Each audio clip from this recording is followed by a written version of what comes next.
I took 4th out of 48 at our first meet. Woo! And then we have another meet tomorrow at Dazzle Coquedo.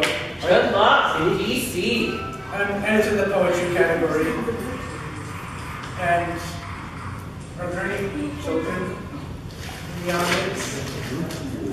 We do not have minors in this. Well, we have minors, but not little ones. So go for it. Does anyone mind swearing? Because there's a little bit in this. Go for it, man. Cool. Yeah. Alrighty. We'll just screw you if we think it's bad. Yeah. There's only one F word, and that's it. That's the worst that it gets. Alright, I just won't do an intro. No, I will, because... You sure you don't want to use the mic, man? Oh, no, it's loud. I yell for a lot of it. Alright. Alright, Mr. Leonard, poetry, here we go. My name is Eirik Ott, and I am a wussy boy. It's taken me a long time to admit it. I remember shouting out back in high school, "No, Dad, I'm not gay, I'm just sensitive." I tried to like jet planes and hot rods and football and Budweiser poster girls, but I just couldn't get the hang of it. I don't know what's wrong with me. Eirik Ott is a former slam poetry champion who combines his poetry, stand-up comedy, and dramatic monologues into high-energy rants. Ott uses these rants to express his feelings as an isolated individual in high school. In the following two poems, Ott not only captures the time period, but also his feelings while being different from everyone else. The Wussy Boy Manifesto and Embouchure by Eirik Ott. Then I saw him, there on the silver screen, larger than life and unafraid of earrings and hair dye, and rejoicing in the music of The Cure, Morrissey, and Susie and the Banshees, walking loud and talking proud, my wussy boy icon. Ducky, pretty and pink. And I realized I wasn't alone. I looked around and saw other wussy boys, living large and proud of who they were. Anthony Michael Hall, wussy boy. Michael J. Fox, wussy boy. And Lord God, king of the wussy boy movement. Matthew Broderick, unafraid to prove to the world that sensitive guys kick ass. I am no longer ashamed of my wussiness. Hell no, I am empowered by it. When I pull up to a stoplight and some redneck testosterone methamphetamine jock frat boy pulls up next to me, cranking his Trans Am stereo with power chord anthems to big tits and date rape, I no longer avert my gaze. Hell no, I just crank all 12 watts of my car stereo and I rock out right to his face. I'm human and I need to be loved, just like everybody else does. I am wussy boy, hear me roar. Meow. Barfuck, psh, you think you can take me, huh? Just because I like poetry better than Sports Illustrated? Well, allow me to caution you, for I am not your average, everyday, run-of-the-mill wussy boy you beat up in high school, punk.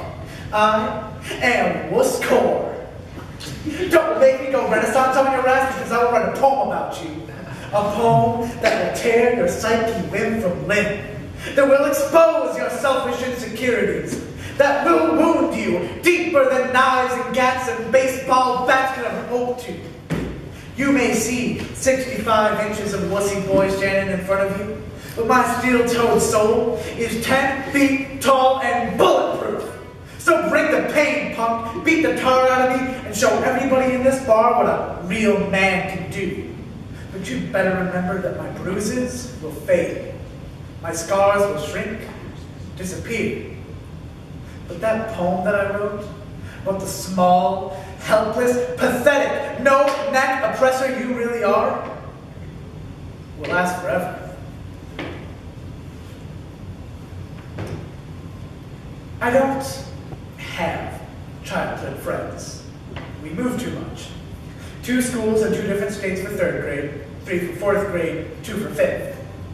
My dad was in the Navy. By the time that he was discharged in my 6th grade year, this once gregarious boy had grown silent.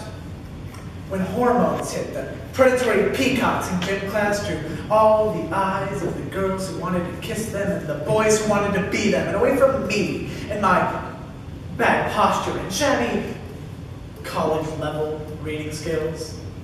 While they grew closer, they grew inward, replacing their affections with books, records, and movies, things that you can do alone. Who needs friends when you have the company of 13 axe-wielding dwarves and a gaunt wizard who drags you from your hole and pushes you toward adventure? In high school, the kids with friends hung out at house parties with Jim Beam and Jose Cuervo, but me, I kicked back in my room with Kurt Vonnegut, Richard Pryor, and Freddie Mercury. I pressed pencil point to temples and splattered suicidal thoughts across notebook pages. My dad grounded me for most of my junior year, and I just laughed at him, like I have someplace to go.